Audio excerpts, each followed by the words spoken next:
wherever you are, welcome. This is a University of Liverpool online webinar. Today, we're discussing dissertation success. Now, many of you are in Module 4, 5, 6, 7. Some of you are getting ready to start your dissertation. But this is a big, big step. It's your last step before graduation, and for many of you is going to count for a good third of your credits and your study points. So let's get to it. What are we talking about today? We're going to define a dissertation. We're going to talk about the dissertation process. We're going to discuss, we have Shirley here to discuss student support.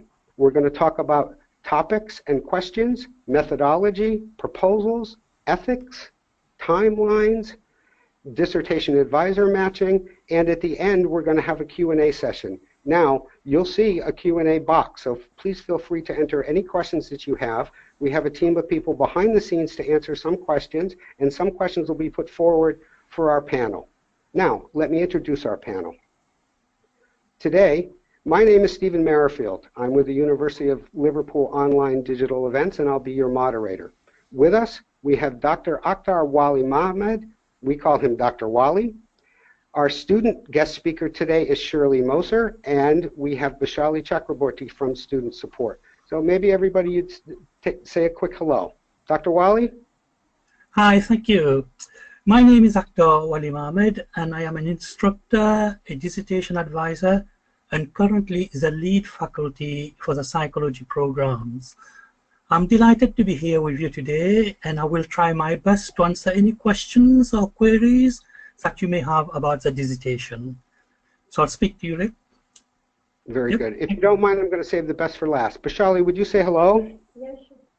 Hey, good morning, good afternoon, good evening. I'm Shirley, and I'm Senior Student Support Manager with the Student Support Department, and I'm here to answer any question that relates to dissertation preparation as well dissertation, any problems that may come along. Welcome. Perfect. And Shirley, would you take a minute to say hi to us? Hello, everyone. I'm very excited to be part of this panelist. And my name is Shirley Moser. I'm a mother of two. I'm a housewife and also a business lady. So I want to use this opportunity to say congratulations to those of you that are in your final model. And I know what it means to be in this stage. And I just want to say thank you, congratulations to you for your hard work, your determination, and your motivation. So congratulations to you. Well done. Now, I think you missed one point here, which we get to congratulate you for, Shirley. You are a graduate of the University of Liverpool Online program. Global Human Resource Management, I believe, correct? Yeah, correct. Ah, there you go. Hey, can you tell us a little bit about what it feels like now to be done, to be a graduate? Honestly speaking, I feel great. I feel great. It's fantastic. It was a wonderful journey. And I actually started it when I had my first child. She was just 1.5 years old. That was in 2013. And I finished it 2 weeks before I put to bed to our second son. So I feel fantastic, and I just feel great to have achieved this academic this degree. It was fantastic for me. I'm very proud of myself as a mother of two, and also for my academic achievements to come out with a merit. So yes, I'm very happy. Well, let us tell you, we're more than just a bit proud of you too, Shirley. So thank you very much. Hey, we're gonna come back to you in a little bit to talk about your dissertation, but first we're gonna ask Dr. Wally some questions. Dr. Wally, can you briefly outline what is a dissertation or a research project? Okay. A dissertation basically is a major project. All the students going ahead for a master's degree must complete a dissertation, where basically what you need to do is to undertake a research project to demonstrate mastery and integration of the knowledge that you have acquired in the taught component of the programs. So you've completed I think, essentially 8 modules before you get to your dissertations. So it's how you put all that together. It's got to be an original piece of work that demonstrates knowledge taught through the course. Now, it needs to fill the gap in the literature, which I will tell you a little bit more. What we mean by filling the gap is that what needs to be explored from the literature. It will lead to more research question. Now, this is something that's quite easy, not easy to do, but I'll give you an example of how I did it for my own PhD. I was interested in illness perception, and illness perception is what it is basically. We have a model of disease, say like diabetes, which I did my work in, but the person who's got diabetes got their own model. Now, when I look at the literature for illness perception, I notice that it's been done for heart disease, cancer, irritable bowel syndrome, but it's never been done for diabetes. And what I was interested in, the correlation between illness perception and people adjustment to a chronic disease like diabetes. So that was like filling the gap because nobody's done that before, and that's basically what I did. Which leads us on to the next point here, contribute to academic community. Because of my study, now the paper is out there in the literature, contributing to the literature on illness perception and understanding of how people perceive their own illness. Wow. So that's basically what it is. And to do research, you need to answer a research question. When I started in research, I worked with a professor, and her view was, if you don't have a question, you do not have a research project. So my advice to you is to start with a research question, which again I might tell you a little bit more later on. So there we are. How about the wow, yeah, an original question is really what needs to be answered, and there are several steps to it, what we call a dissertation process. Now, Right. Dr. Wally, we understand that not all programs share identical steps. And we know that you've worked a lot with a psychology program, but can you outline these dissertation steps? I mean, these really apply to everybody, correct? Absolutely, yeah. The first thing you got to think about is a research topic. Now, if you're now listening to me, you have no idea what you want to research, don't worry about it, it will come. But the starting point is to have a research topic. You need to know in what variable you're interested in. As I said, to use my example, I was interested in the topic of illness perceptions. That was my starting point. And then I work it out, looking at the literature, we get to diabetes and adjustment to illness. And that will take you to the research question. One point I got to make about the topic, it has to be something that you are interested in.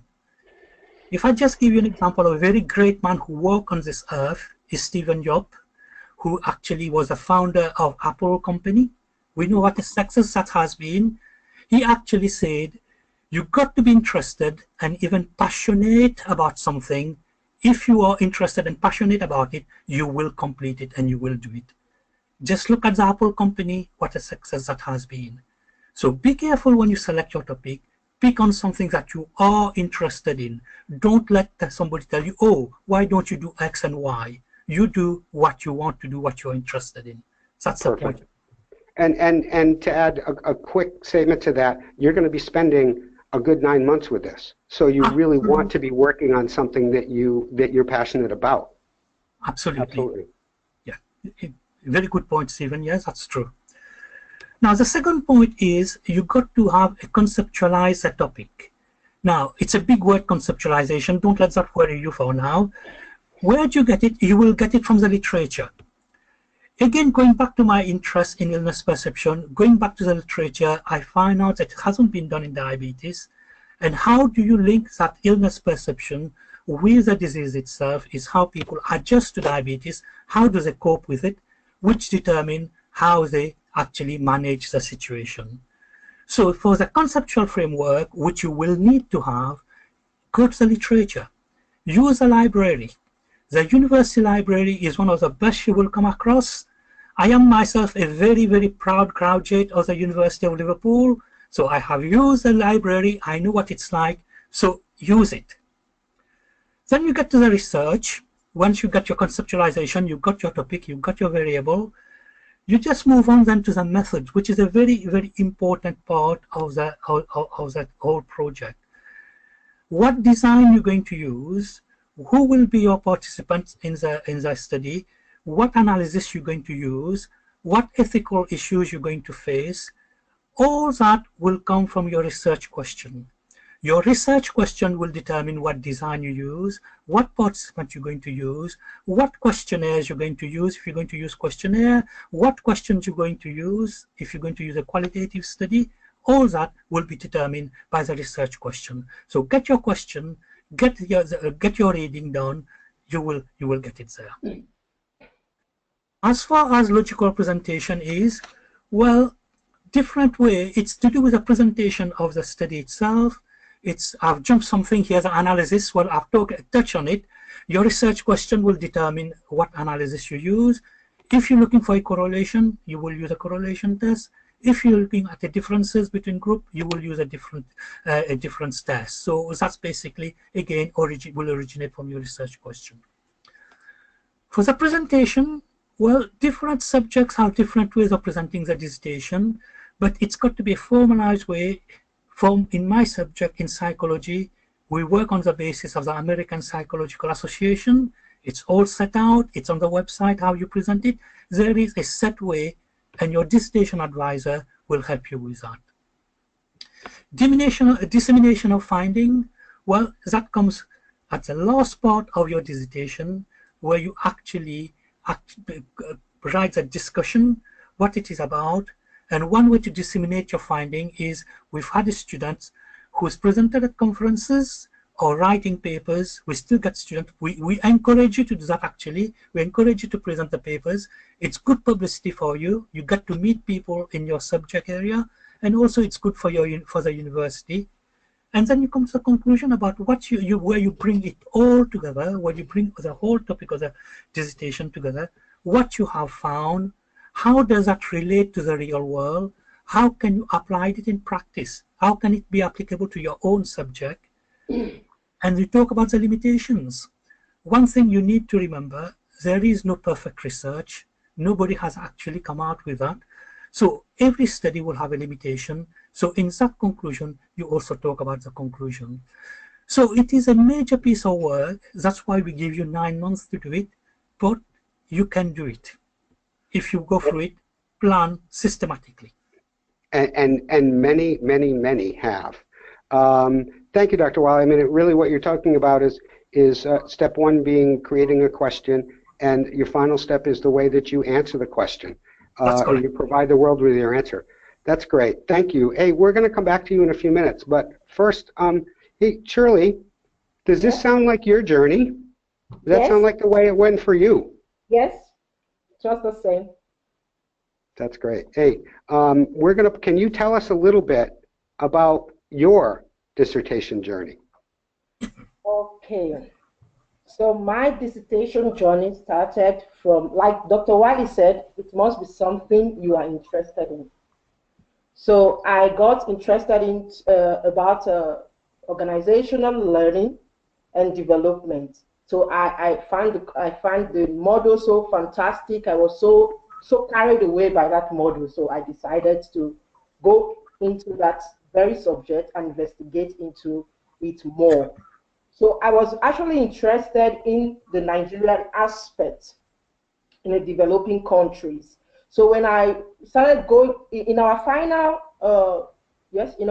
assignment for Module 8, we were actually asked to talk about to present a business report about the learning experience as a Nigerian, a learning experience of Nigerian organizations.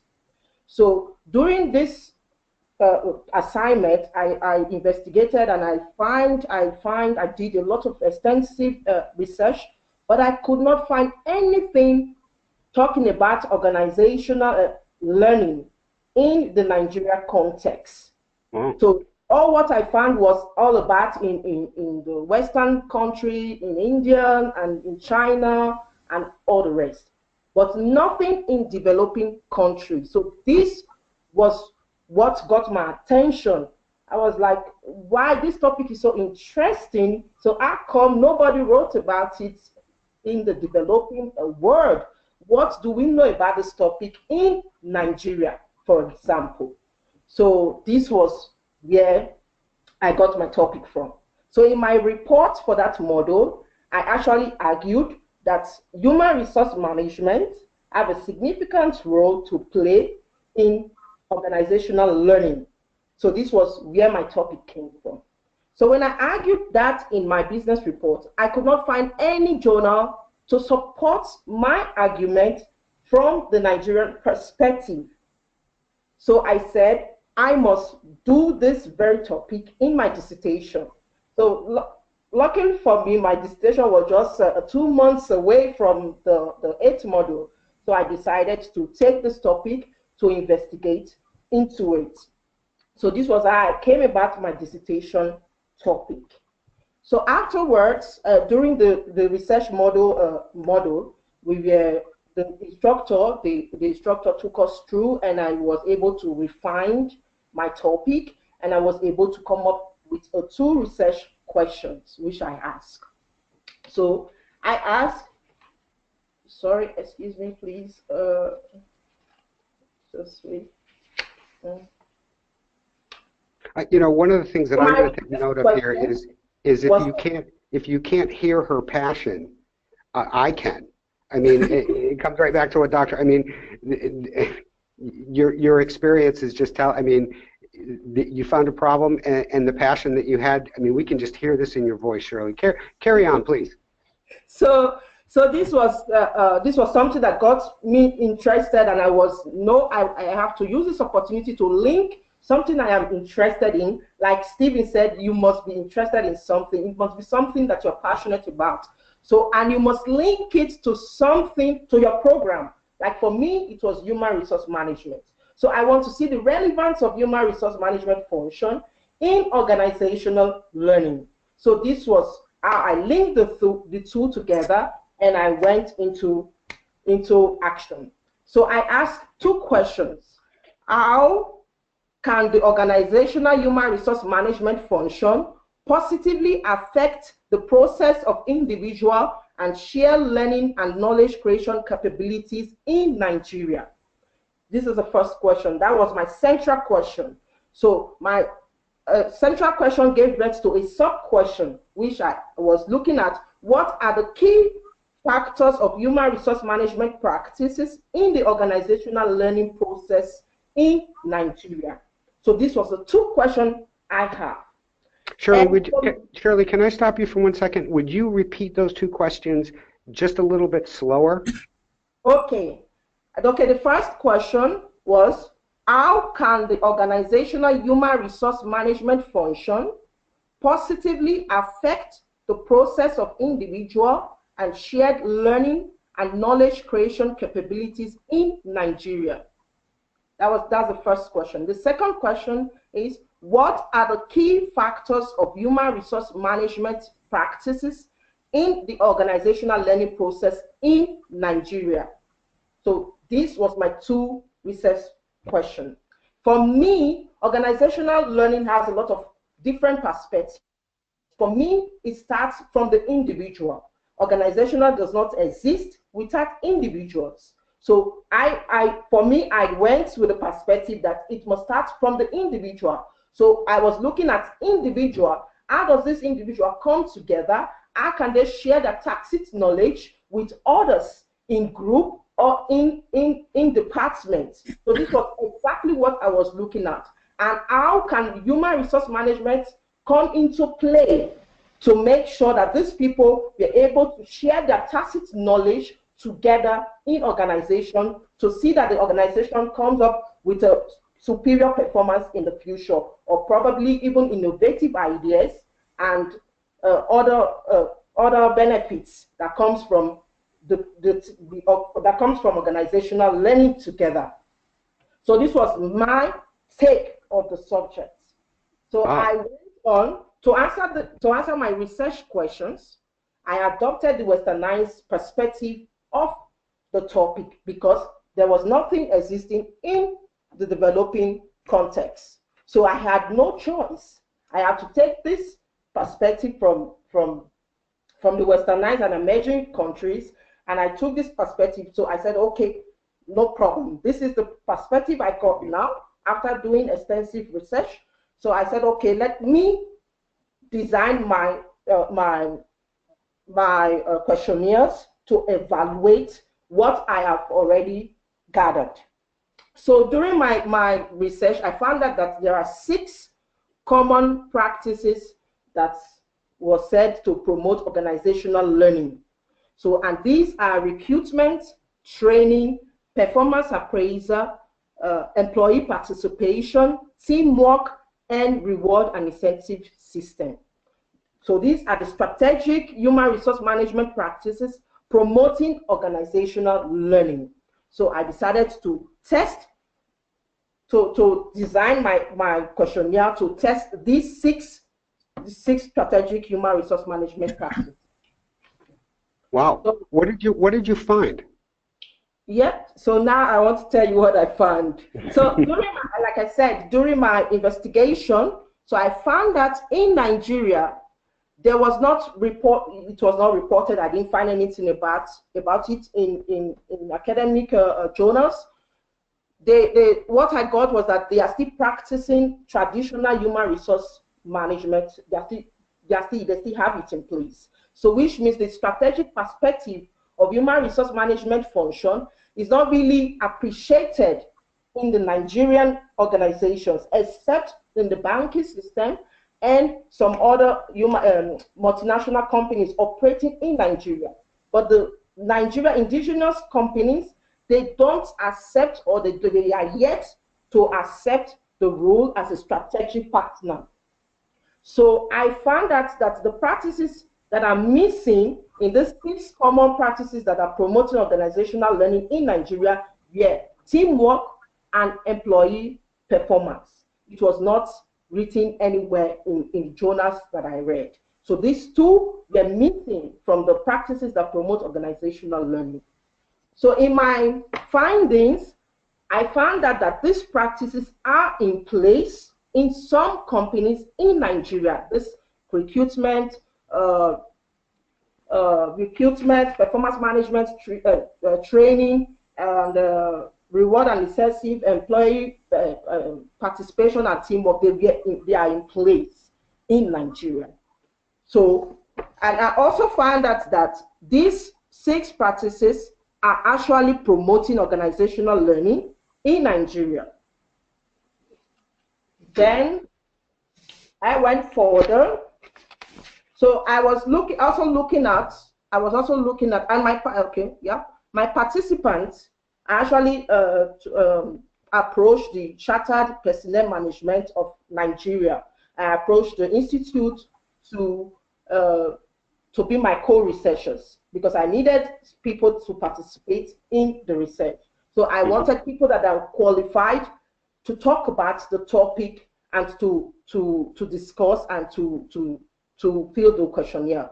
So I got 264 chartered members that participated in the studies, and I also got 6 non-human resource management practitioners that took part in the semi-structured interview. And I also asked a question because I was also looking at there must be a disparity between theory or organizational theory, as far as organizational theory, and human resource management practice in Nigeria. So I made an open-ended question that asked the practitioners what they think. So I said, in your opinion, what are the 3 key challenges of human resource management function in Nigeria? So there I made an open-ended question where they can tell me what they think is their challenges as human resource management practitioners. So after the whole thing, I got about 160 of them that replied to that question. and it was amazing what I found out from that. What did you find out? The 4 key challenges affecting them.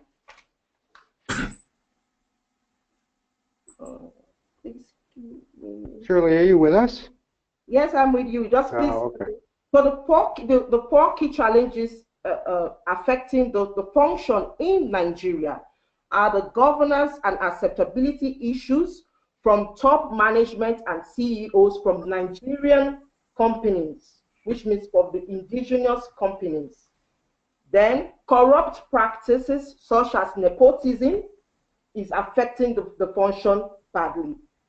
And lack of professionalism, because I also read all what I found that correlates with some other studies that was done. These were the challenges the studies also reported. So I decided to find out exactly if what they reported was true. Mm-hmm. So in my studies, I found that it was confirmed. It was the same thing. So the third point was lack of professionalism resulting from unqualified or poorly qualified persons occupying the function. Then the last one was the lack of government support. So this was an amazing finding that actually supported what other researchers have already complained about, mm-hmm. the function in Nigeria. So it's a journey that was really, really beautiful for me, because I found out a lot about the function and about how organizational learning could take place in Nigeria. So in my studies, I confirmed that human resource management function has a significant role in promoting organizational learning in Nigeria, in the Nigerian context. And I also confirmed that there is a disparity. There is a disparity in organizational theory and also human resource management in practice in Nigeria. Because if this function is facing these challenges that were mentioned, then there is no way they could get the right people to join the company. There is no way, if nepotism or corrupt practices are affecting are disrupting their function, there is no way that the processes, the resulting processes will go the way to promote individual shared learning capabilities in the company. So this is a disparity in theory and in practice. And go ahead. Yeah, you can go ahead, Stephen. No, I was just thinking, I mean, you know, what you've done here is now provided a tool for everybody who walks behind you or walks forward around how things can be different. And, you know, quite possibly how and why you talk about, you know, you talk a little bit about culture. You talk about some of the problems. I hear things like, you know, if it's not broken, don't fix it. But at the same time, your research showed that, in fact, in big ways, things were broken. And it becomes a tool, your dissertation becomes a tool for every HR professional in Nigeria moving forward about what could be new and what could be different. And I just, it's wonderful. What was your research method? Yeah, my research method was qualitative. Was a qualitative method that I used, because it's really a topic that I need to describe. It's a subjective thing. I need to describe it. It's kind of a social part of a topic, so I need to describe it. It's not statistics. It's not figures. It's something that needs to be observed and discussed, and really narratively discussed. So in my conclusion, so I concluded, and I said Nigerian organizations must view organizational learning, because we have an issue. We cannot from my research, I found out that we are not innovative. We are not innovative. We always we are always all about getting innovation or getting products from outside, but we, the Nigerian companies, we are not really doing anything about that. So I was kind of advocating that it's time for them to build these capabilities themselves, because they can do it. They just need to support the human resource management function, and they just need to accept the function as a strategic partner that could actually promote or lead the business to where they want to be. It's a function that is significant, that must not be neglected. They are not just all about hiring and firing. It's all about something. It's all about building the company together. So they must accept them as a strategic partner, and they must see them that way. So for me, I advocate that the Nigerian organization must view organizational learning as an essential element of competitive advantage in the process of organizational development, and stimulate and facilitate organizational learning by furthering their human resource practices and strengthening the human resource management function. And also, I also concluded that Nigerian organizations must acquire, utilize, and nurture individual and shared learning and knowledge capabilities through strengthening the human resource management function to adapt and develop competitive advantage and organizational efficiency in this 21st century. We cannot neglect it. The function is important, and it must be seen as such. So lastly, lastly, what did I say again? So yeah, that's it. So the function plays an important role. So I hear a couple of things. One is, as I'm listening to you talk, I think about, we're no longer a set of countries. We're a globalized society, and so you can't be sitting in your little country doing your own thing anymore, because you're really interacting with companies from all over the world. The other thing that I heard you say, and I'm going to use it as a lead, Shirley, is strategic partnerships. So talk to me about the strategic partnership you had with the University of Liverpool Online, your dissertation advisor. You weren't exactly completely on your own on this, were you? No, not at all. Not at all. I had a fantastic dissertation advisor, Dr. Alicia. She was very, very responsive, and she was fantastic. She goes through the work. She doesn't just flip it through. She goes through the work and come back and tell me, you have to correct this.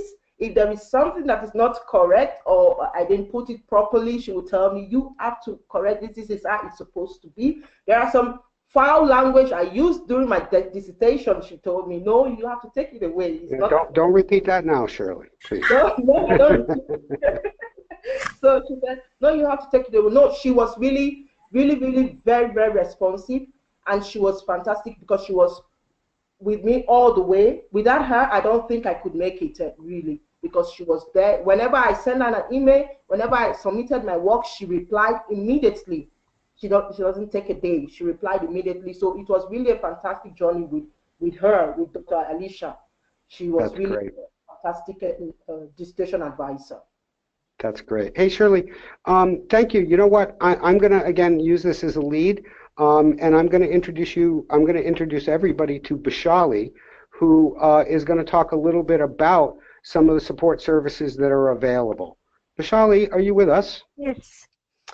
So first of all, I will say the picture you are looking, like a picture right now you're looking at the screen, is me in the graduation, and two of my students, one of whom graduated and the other one who is not wearing the robe, was expecting to graduate in the next one.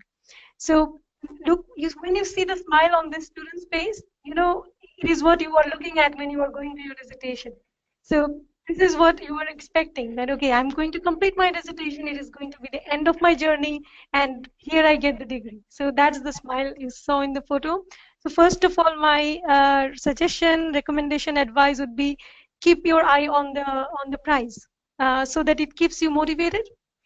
And now I will be going through some little bit redundant information which you already know through your student support managers, but I just want to inform you that in this webinar we have a set of students who are coming from different backgrounds and different types of dissertation. So each of you will have a different kind of structure. However, the actual dissertation is what it is. Like, it is a 9-month process. You write a self-research document, which has already been discussed by Shirley in details. And also Dr. Wally told you how to do it and how to start conceptualizing it from the start of the topic and till you submit the final dissertation. So what I would like to tell is we currently have 3 different kind of dissertation structures available. The first one, we have most of our students in the first one, and you will get that information in one of our handouts, which is called program clusters, and those says in which cluster do you fall. So what happens in the first cluster, the students complete 8 modules, and then they start their dissertation, which involves a research method class, which is like a regular module in the first 4 weeks, followed by a dissertation advisor match that happens during 4-5 weeks, 4th or 5th week, and then you start working one-on-one with your dissertation advisor and first formulate a proposal that is ideally expected by the 8th-9th week. Sometimes it is little delayed, but you don't worry about it. You should keep working with your dissertation advisor. And finally, you are expected to take all the steps that Dr. Wally mentioned and Shirley mentioned in the next 8 weeks, means 2 months, and then the rest of 7 months you work on it and finally submit the dissertation. So that's the cluster 1. Now cluster 2, in some of the programs we felt a need to convert the 8th module to a research method class, and then we took that out of the actual dissertation timeline and made it as a second 8th module where you learn the how to walk, and then you go to the actual dissertation and start running. So that's the cluster 2. So some of the programs come under that structure. And the third one is a very special and specific one, which is Master of Public Health, and that program is a little bit tailored and different than any other program existing with University of Liverpool.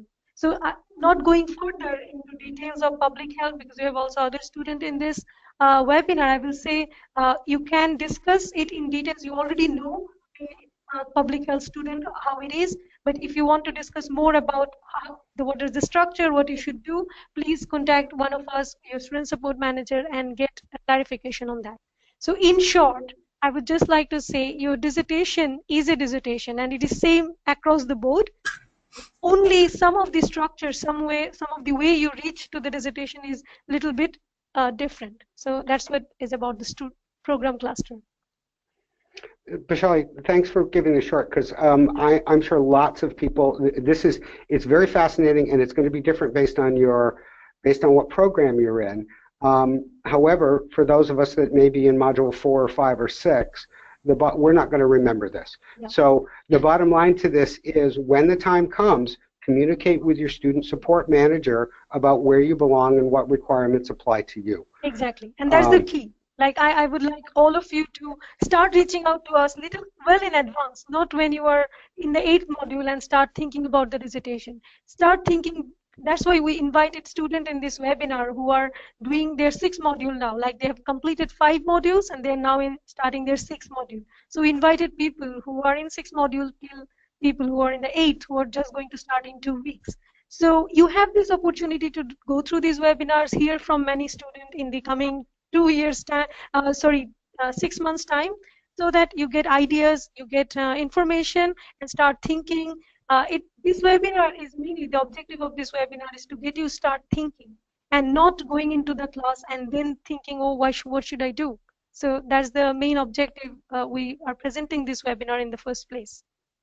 Now is also a good time, I think, when the words that we've been hearing about topics have to do with passion.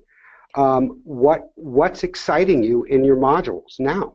What are you passionate about? What are you passionate about regarding what you're learning? You can start formulating topic ideas now. Anyway, thank you, Shirley.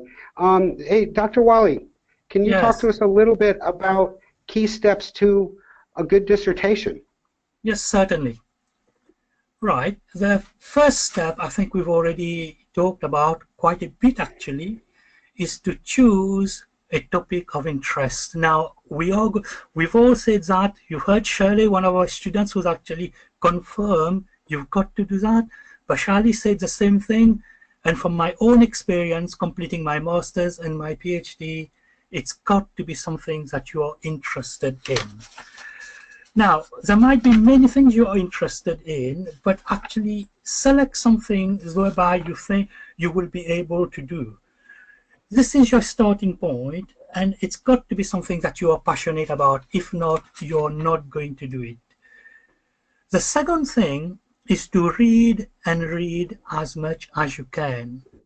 I know time is very precious. There's more to life than sitting down reading an academic paper. There are loads of very interesting novels out there, but that dissertation's got to be done. So read the paper, access the library, use it. It's one of the best libraries in the world. You will get what you want there. Use it. Reading will help you to focus your idea. You might come up with just an idea. Like when I did my master's, like you are, I was interested in stress in healthcare workers.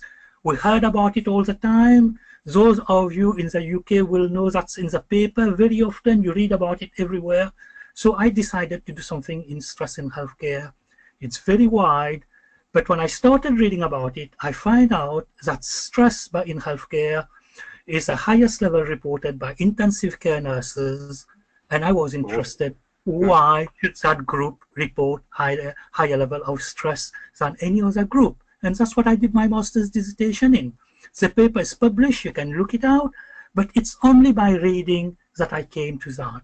So read, and it will help you to focus, to narrow, and it will help you with your literature review.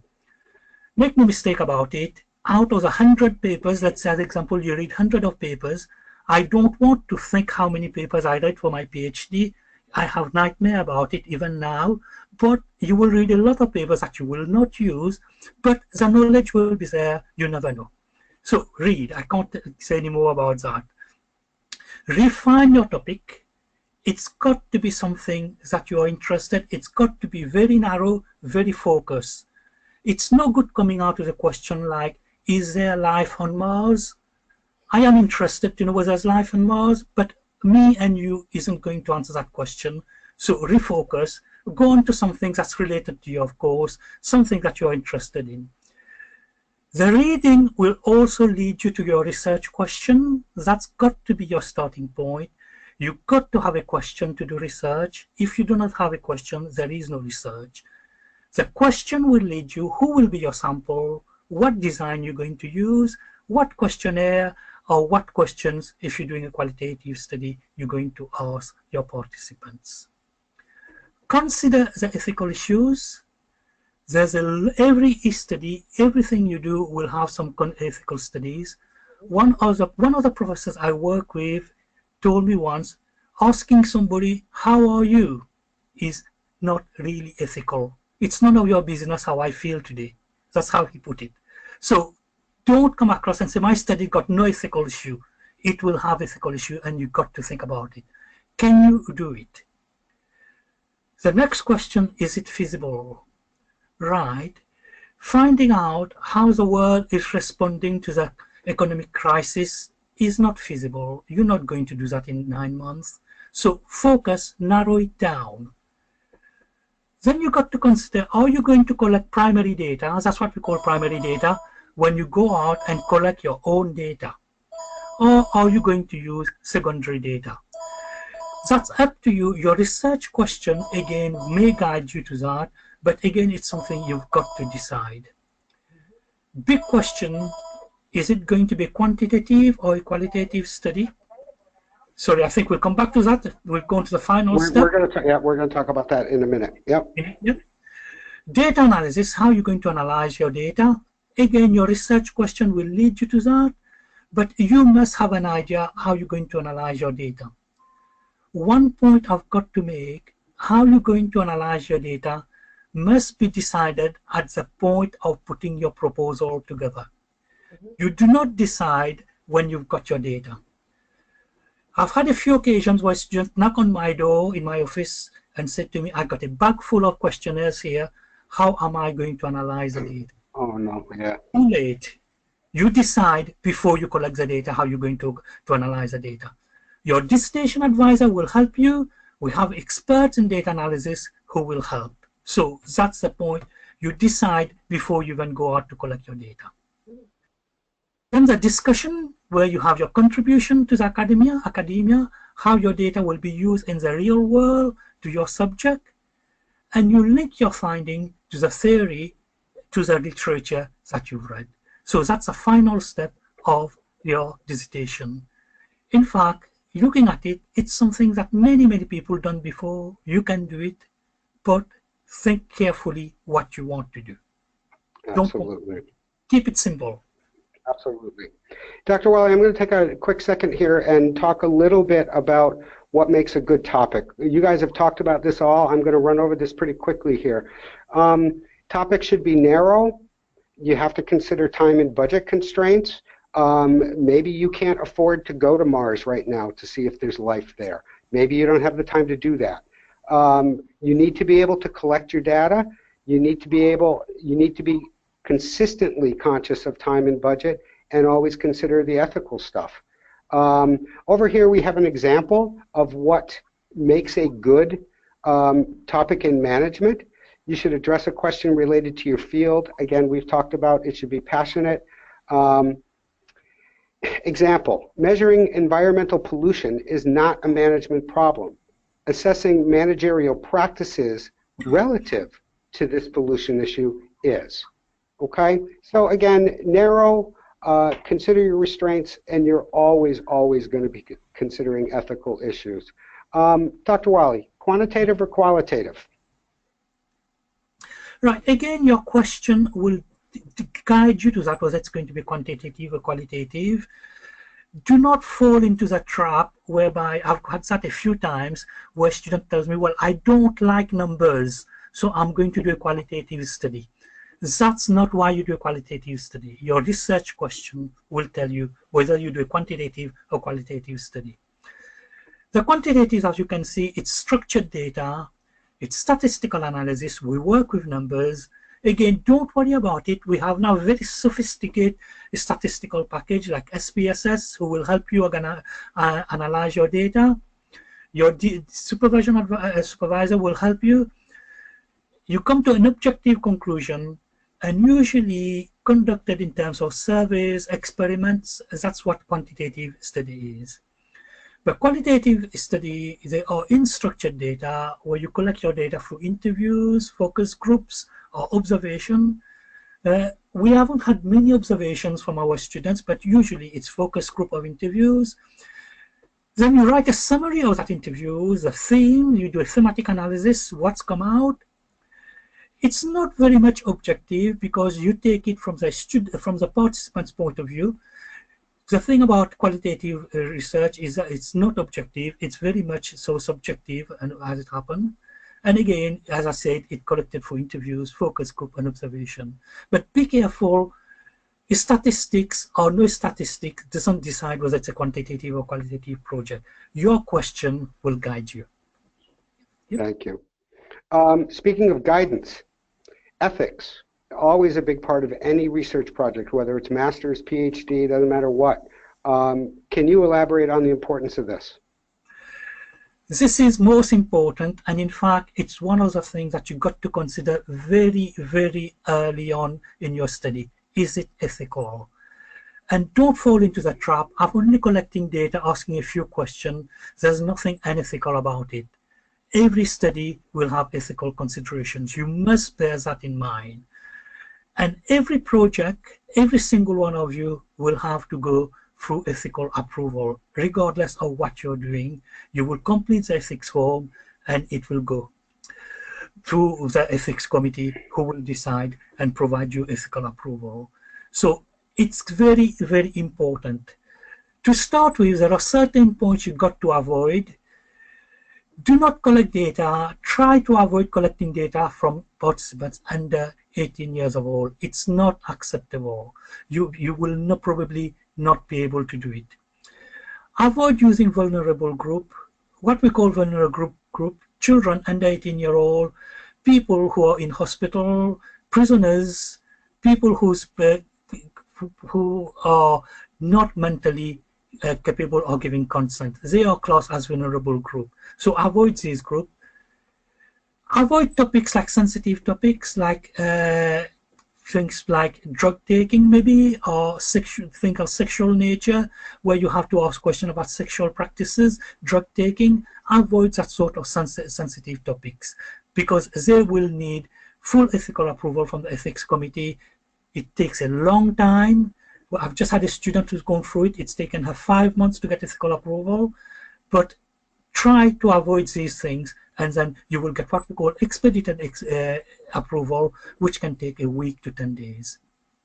So there are two ways. You can get it for expedited approval, which can take a week or 10 days, or you have to go for full ethical approval, which takes a fairly long time.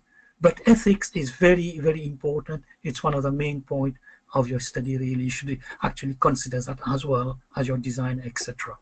And you really need to be thinking about this right from the beginning. I mean, when you're thinking about topics and questions. You know, I remember a student who worked on it was very complicated, but the research had to do with first responders, like firefighters and ambulance people, and what their job, the mental health toll that their job took on them. And the ethical requirements took her forever. It just was, it was very, very difficult. And she did a good research project, but the truth is at some point she almost regretted picking this topic because so much had to be focused on the ethical requirements. There were vulnerable groups reporting on vulnerable groups dealing with mental health issues, and it just went around and around and around. So I can't say enough. Now, hey, we're about ready to wrap this up, but we don't wrap it up without spending some time on the questions and answers. So first of all, I want to thank all of you, Shirley, Bashali, Dr. Wally, for joining us and your great information. But we're going to take a few minutes here and answer some questions if you don't mind. Now, what I'm going to do, if I can remember how to do this, is I'm going to shut my cam off. And I think what we're going to do is shut all the cams off so that we can really just focus on the questions. Alrighty, now, give me a minute. Okay, now, a couple of the questions that we got going here. Let's see what I got. Oh, yeah. We got a bunch of questions, really good ones. Okay, first one. Dr. Wally, does it always have to be an innovative idea, or can we take an existing idea and build on it? We talked about original research. Right. Okay. Yes, you can take an existing idea and build on it. A number of our students will look at research that's been done in one country, like in the US or the UK, and they try to conduct the study because it's never been done in their country. As such, it makes it an original idea. Yes, you can build on what's existing. So there's no problem with that. Yeah. Okay.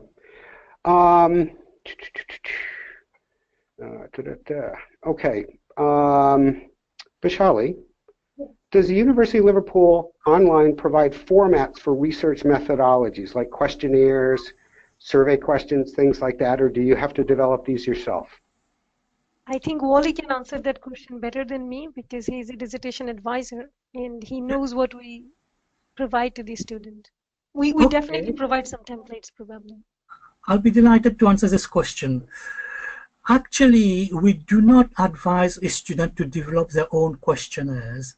It takes a long time. It's not just a matter of putting a few questions on a sheet of paper. There are certain rules, certain methods, statistical analysis in developing a questionnaire. Just to give you an idea, one of my colleagues actually did his PhD developing a questionnaire for epileptic. So it shows to you how much work there is. Now, we will help you. Most of the questionnaires that you need are available on the web. You search for them, by putting the word, keywords, and the questionnaire will come up. Some of them you got to buy, unfortunately, but very often when you go to the author and you tell them that you are a student and you're working on your master's degree, they will waive the fee. Of all the students I've supervised, and that's hundreds, I've known only one that had to pay for questionnaires. But really, look out for the questionnaires that's already in existence. There are hundreds and hundreds of them, and they are widely available. Your dissertation advisor will help you, but do not think of devising your own questionnaires. Now, that's for a quantitative study, but for a qualitative study, you've got to come up with the questions. Again, one way to do that is to look at the literature. That will give you an idea of what questions to ask. I hope that answers your question. It sure does. We got a couple of questions, and it may be Vishali, it may be Dr. Wally here, but they're both related to when you get a DA. And one of the questions is, how do we select a DA? And then there's another one, Vishali, specific to when does that occur for your cluster 2 group? Yes. Let me answer it quickly. As I said, for the cluster 1, it is week 4, week 5, where you get the dissertation advisor match. Cluster 2, you get during week 2 or week 3. What happens in the cluster 2 programs, you are asked to complete some questionnaires, and then that will determine which dissertation advisor you can be matched. Now, some people ask, can I approach a dissertation advisor myself? You can, but provided you have the list of dissertation advisor in your research method class or the class when you start the dissertation. So you will get a list of dissertation advisor. You can approach them directly within the first week as soon as you start and say, okay, I'm thinking about this topic and I saw your profile. Some people go and look up in LinkedIn and see what the person has done, or read some journals done by the specific professor or instructor. Then you can approach them directly. And if they say, yes, I am okay and available, then fine. But they all should be University of Liverpool lecturers or professors. They should be instructing University of Liverpool. They should not be external, whom you know personally. So maybe Dr. Wally can give me top of my conversation here. Yeah, we sometimes get students specifically who request to be supervised by a specific instructor or advisor. But usually we allocate the dissertation advisor in psychology based on expertise and the topic that will be investigated. And that has worked very well so far. We do sometimes have a student who specifically requests to be supervised by a particular person. Yeah. But we decide. But to back up something Vishali said, they all need to be affiliates of the University of Liverpool. So it's not, it really, yeah, you'll select them, or some people, students have ideas in mind, but they all need to be off the staff from the university. We have one final question, and it's got a couple different levels to it here. So it's a big one, and it's basically going to wrap us up. I think, Dr. Wally, this is going to be mostly for you. Right. Shirley, you might have something to say on this, but let me pose the questions here. How in depth of the research should we focus on based on the given time constraints? We're looking at 9 months. For example, how many participants is realistic? What length should our completed dissertation be? If we have a topic that we're interested in but it's not feasible to accomplish, how do you recommend toning it down? So basically, what is going to make a good master's level dissertation? Okay, first of all, in terms of how many participants, we do what we call a sample size and power calculation, both for psychology and in the public health. I can see that questions come from somebody who is in public health. So you will do what we call a power and a sample size study. That will tell you what is the minimum sample size you will be required. So that answer your question really. It's not something that you decide, I will have 100, 200 or 300 participants. It's got to be worked out statistically. And there are computer packages to work that out for you. And again, your dissertation advisor will help you with that. The second question, I think we've talked quite a lot about it, is to focus on what you want to do and to narrow it down. Again, when you are in the working with your dissertation advisor, and those of you who will do the research training module, like in psychology, again, the instructor will actually get you to focus on your topic and what you need to do. And the last part is it had to do with what basically how many pages, how many words, okay. What length are we looking at here? The length you're looking at, we're looking at are no more than 10,000 words for psychology and public health. I know there are people here from management and law, but for public health and psychology, it's most definitely 10,000 words, and the usual 10% above and 10% below. My guess is it will be the same for all our master's degree, so that will be about 10,000 words. It's a good range. It is I just want to add that you will get that information in the dissertation guidelines, and you can always ask student support manager to send it to you, and it really mentions it how many words. So with management, what I remember on top of my head, it is around 16,000 to 18,000 words in total. 15,000 words. Yes, yeah, Shirley can help. Exactly, she wrote a dissertation. So yeah, that's what it is. Little varied, but you should actually read the guidelines when you start, because and also ask dissertation advisor if you are not sure about it. Yep, that's perfect. Perfect. Anything else, folks? No? Okay. Hey, I want to thank my panel today. Bashali, Dr. Wally, Shirley, you guys were fantastic. I want to thank all of you for taking your time. Bashali has mentioned it several times. We have a handout. Please be sure to take it on your way out. And once again, from wherever you are, I want to thank you. This has been a University of Liverpool Online webinar. Thank you, and have yourself a good day. Thank you, and good luck. I wish you good luck. Please don't forget to write to student support and contact your student support manager if you still have questions. You will all have questions, maybe more now. Please reach out to us and please ask the question. Maybe we can see all our panel together once again so that we can say hello. Yes. Can we see all the whole panel? Maybe Dr. Wally and Shirley. Just give a tip to the student. Did you miss them? Okay. Shirley, yes. You got a tip for us, for all students, as a farewell. Okay. Yes, I got a tip. Like from my experience, like I said, I contacted the Chartered Institute of Personnel Management. It took me 27 months to get their concept. So if you know you want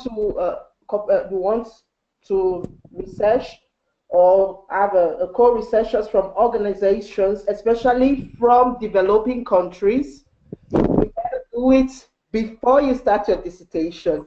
You better go and meet those people, contact them. They sometimes, for me, it took, I made the first contact, and it took them 3 months to reply. Then it took another 4 months. So it took 7 months for me to get them to say, okay, yes, we agree.